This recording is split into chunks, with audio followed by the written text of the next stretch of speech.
Hello, this is Alexis, and today I will bring you riding mountain bike trails with my begode master in Aspley Heath in the UK.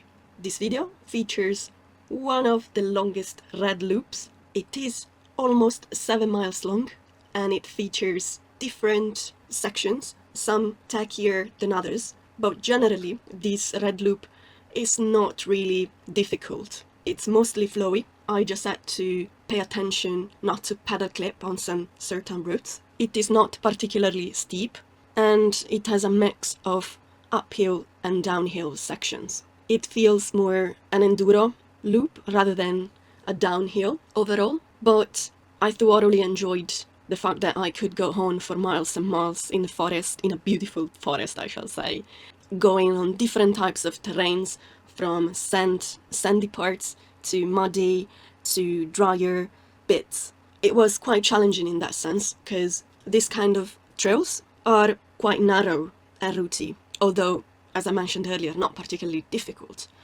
But because they are quite sharp in some sections, I've decided to swap my off-road tire with a road tire, which has an advantage on low-speed turns over an off-road tire, at least in my ability. A rounder profile makes me turn at low speed in a way that it's much easier than I used to with my off-road, either Kenda or CST. However, this happens at the expense of losing grip, especially on wet terrains, on particularly muddy sections, and on sand, where an hobby tire would have struggled less. Still, because this kind of trails that I'm doing at the moment, since it's winter, it's a bit too wet for me to adventure onto the hardest black trails. I will leave that for when the weather will get a bit better and drier. So far, I'm just getting back into shape and training on these long loops. They do have tricky sections, but they are not particularly difficult or intimidating, because,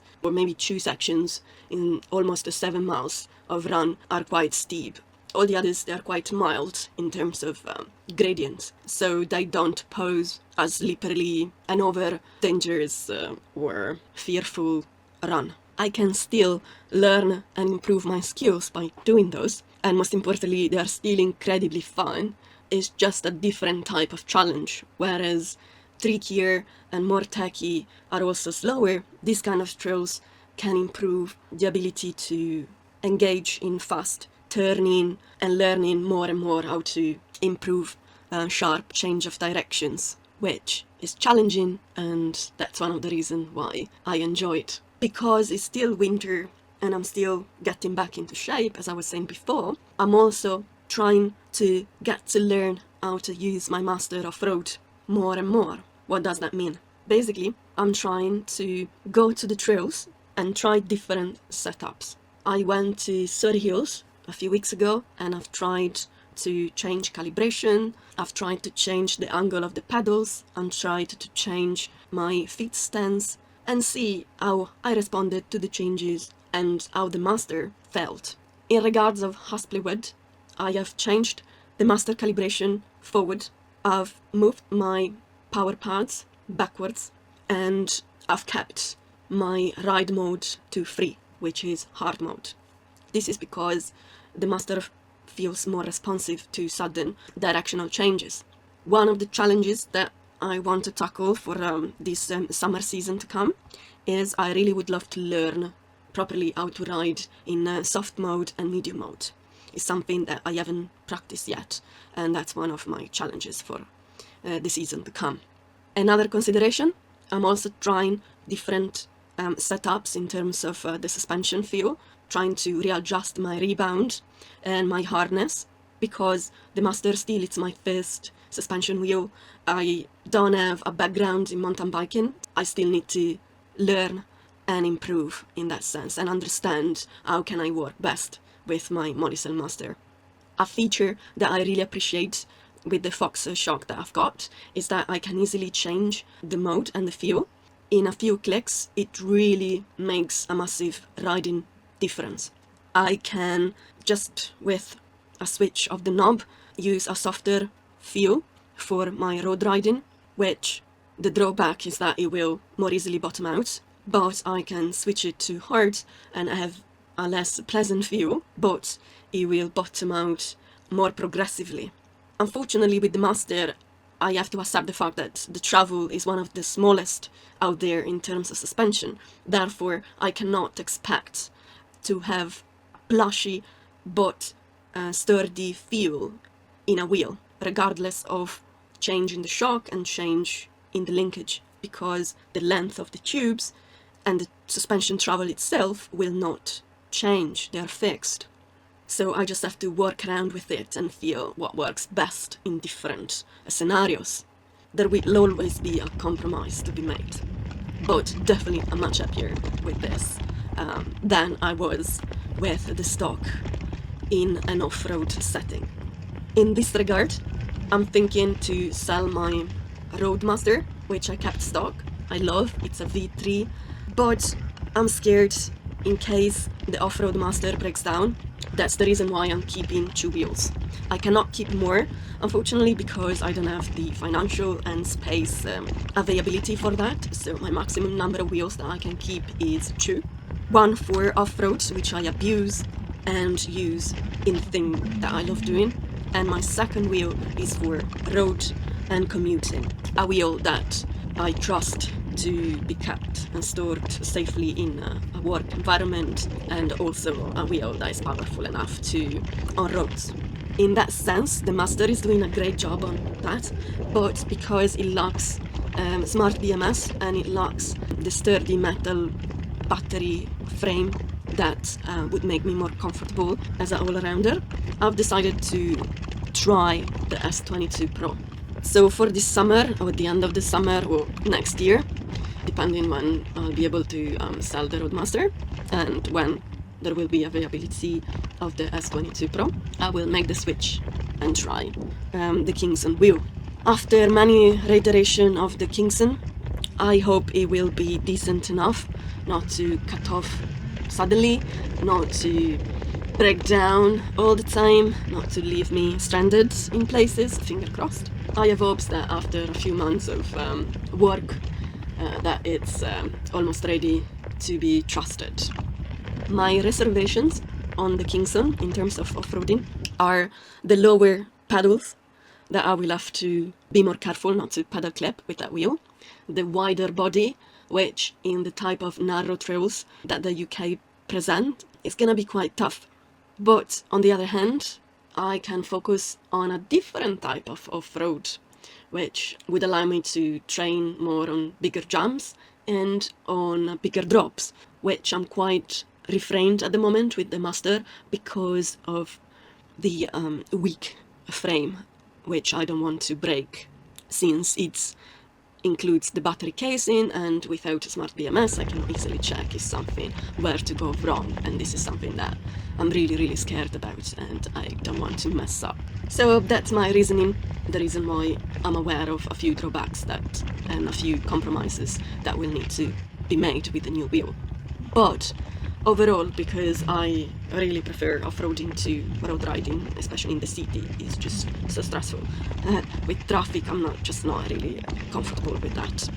These 2 wheels, KS22 Pro and Master Molicil, all modded, I think they're gonna be awesome off-road wheels together. They can balance the lackings of each other's by making it combined the perfect off-road wheel that I would love to have.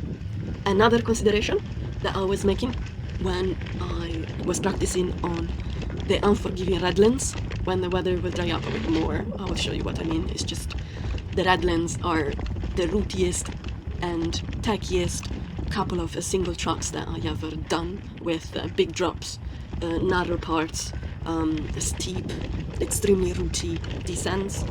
When I've done that a couple of trails and had fallen more times than I could count, I was even considering the T4 because of the nimbleness, the agility, easier way to control a 16-inch wheel.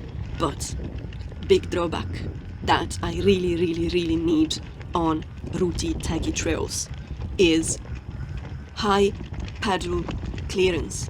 That is fundamental for the type of trails that are present here in the UK. A pedal height that can can give you that confidence of going over tracks that might be really difficult with a different wheel, but with the Master you just flow over that. Because of that characteristic, it's just a huge advantage. Because the T4 lacks that. Not only that, it lacks the metal battery casing, which they've introduced actually now on the new T4 V4, I think. But still, doesn't have a smart BMS. So if I abuse it, I don't really know if I can trust it. The difference between what I'm talking about with the T4 and my Master Molicel is that the Molicel, it's high discharge cells, so I feel safer. They are more resistant to stress. Going fast, over torquing, and they have less voltage sag. They give me more safety confidence than the high capacity cells. That's the reason why I'm still keeping my Master Molicel and not my 50E. The only compromise that I would do in an off-road scenario of having high capacity cell like within the Kingston is simply to have a smart BMS implemented so that I could check the health status of my cells. The reason why I'm so obsessed is because I don't have a separate garage, I don't have a fire cabinet to keep the wheel in case they explode, so I have to keep them inside the house in an environment that is the least humid possible. I take all the precautions that I can, but obviously off-roading, lots of falls, over-torquing, it's part of the game. Take that into account. To conclude, the reason why I've changed my mind on the T4 is because it lacks the safety feature that I need for an off-road wheel in order to be abused in a safety manner, meaning to check if something is wrong without having issues when it's too late. Also, the T4 doesn't have enough pedal clearance. The T4 does not have enough speed, because in some off-road scenarios where easy trails like the blue ones, you can go like 40 miles an hour, and the T4 would just cut off at that speed. A nice wheel to have if someone could have a collection or if someone would have the need for that, but after these considerations I prefer to keep a 20-inch wheel with more range, more speed, and still good enough agility. That's one of the reasons why I've changed my Master off-road tire, which I had a CSD, then a Kenda Nobby. I've changed it to a Kenda Hybrid. It just gives it more agility on turns, and that's what I needed. Losing grip, yes, of course, but as I explained earlier, we cannot have a tool. Still, finger crossed, we will soon. I doubt it. Anyway, Master Molicel and S22 Pro, unless something else is coming out that's gonna be better for off-roading. This is gonna be my setup for this year and most likely next year as well, because new wheels, yes, are coming out, but there are 16-inch wheels which I'm not keen on. I've seen the Sherman 16-inch wheel, which has higher voltage, 126 volts, great, high speed, great, but same kind of fork system as in the Sherman S, which is not really tested yet. I don't like the fact that it's not swappable. There have been people suffering of oil leaks, scrubbing issue with the shell, cracking of some of the internal components, so I don't think I would invest onto that yet. I would wait. And in any case, a 16-inch wheel out of the two wheels that I can keep is not something that I'm looking for, unless there is one point which would sell me over everything, which is higher pedal height than the Master.